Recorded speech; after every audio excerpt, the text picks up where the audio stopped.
Qiziljonlar mana senga olam maska deganlaridek, voy. Shunaqa maskalarimizdan ko'p kelgan. Ya'ni qiziljonlar, maska o'zi nimaga kerak? Krem suribmanku, yuzimga polni uxlat qolmanku deganlar ko'p, bilasizlarmi?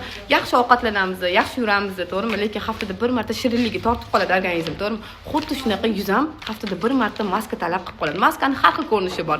Suriladigan maskalar bor. Mana bunaqa maska tkanivoy, lattali maska bor, tayyor, shuni kiyib oladigan maska. Shu maskamiz mana shu maska hisoblanadi. Bularning vazifalari hammasini yuzni namlantirib beradi. Bu o'zi namlikda bo'ladi. Pol yuzingizni namlantirib beradi.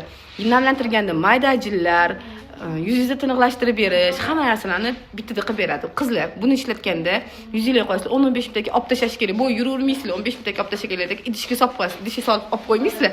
Ya'ni olib, yana bo'yningizga qo'yib olasizlar. Bo'yningizga qo'yganlardan keyin yana 10 minutga olib tashlaysizlar. Yuzingizlar tiniq, oqarib, zo'r bo'ladi. Haftada bir marta maska ishlating.